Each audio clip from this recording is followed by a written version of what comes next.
Guys daily night chapati சுடுறது வந்து டிஃபால்ட்டான work ஆகிடுச்சு. ஆனால் அதுக்கு தொட்டுக்கிறதுக்கு தான் கிரேவி பண்ணுறது கொஞ்சம் டெய்லி யோசிச்சு பண்ண வேண்டியதாக இருக்குது, என்ன பண்ணால் நல்லாயிருக்கும்னு சொல்லி. இன்றைக்கி வந்து சிக்கன் கிரேவி தான் பண்ண போகிறோம். கொஞ்சம் டிஃப்ரெண்ட்டாக ட்ரை பண்ணலான்னு சொல்லிட்டு பார்த்துட்டு இருந்தேன். யூடியூப்பில் எதுவும் பார்க்கல, இது வந்து சும்மா ஞாபகம் வந்தது அப்படியே வச்சு செய்கிறது தான். இந்த சிக்கன் பார்த்திங்கன்னா 1/2 கிலோ சிக்கன்.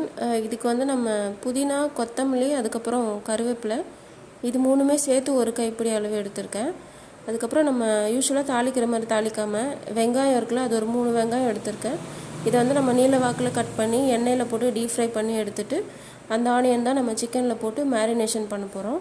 ஸோ மேரினேஷனுக்கு பார்த்திங்கன்னா டீப் ஃப்ரை பண்ண ஆனியன், இந்த புதினா, கொத்தமல்லி, கருவேப்பிலை, அதுக்கப்புறம் பூண்டு வந்து தட்டி சேர்த்துருக்கேன். இஞ்சி இருந்துச்சுன்னா நீங்கள் இஞ்சியும் ஆட் பண்ணிக்கலாம். அதுக்கப்புறம் தயிர், தக்காளி சேர்க்கல, ஸோ தக்காளிக்கு பதிலாக தயிர் சேர்த்துருக்கேன்.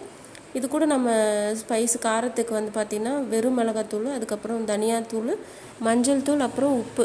ஸோ இது எல்லாமே சேர்த்து ஒன்றா மிக்ஸ் பண்ணி ஒரு 1/2 அன் ஹவருக்கு நம்ம மேரினேஷனுக்கு வைக்க வேண்டியது தான்.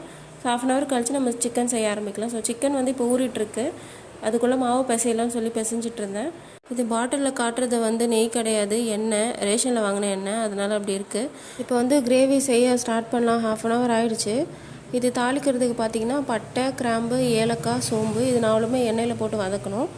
அதுக்கப்புறம் நம்ம மேரினேட் பண்ணி வச்சுருக்க சிக்கனை இதில் வந்து போட்டு நம்ம ஸ்லோவாக குக் பண்ண போகிறோம்.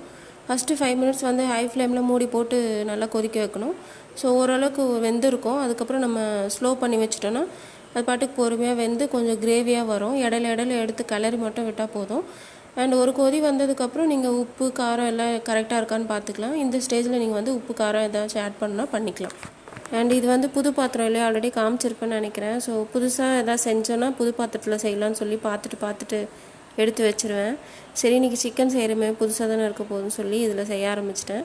அண்ட் இந்த பாத்திரம் வந்து பார்க்கவே அழகாக இருக்குது, செய்கிறதுக்கும் நல்லா இருக்குது, கிளறதுக்கு ரொம்ப ஈஸியாக இருக்குது, அண்ட் வெயிட்டாகவும் கூட இருக்குது. போதும் இந்த பாத்திரத்தை வர்ணிச்சது, அதுக்கப்புறம் பாத்திரத்துக்கான ப்ரமோஷன் மாதிரி ஆகிடும். எனக்கு பிடிச்சிருந்துச்சி, அதனால் சொன்னேன். ஸோ சிக்கன் வந்து ஸ்லோ குக்கில் ஒரு 5-10 மினிட்ஸ் அப்படியே வெந்துட்டுருக்கு. இடையில வந்து எடுத்து கிளறி மட்டும் விட்டேன். ஸோ தண்ணிலாம் நல்லா வத்திருச்சு.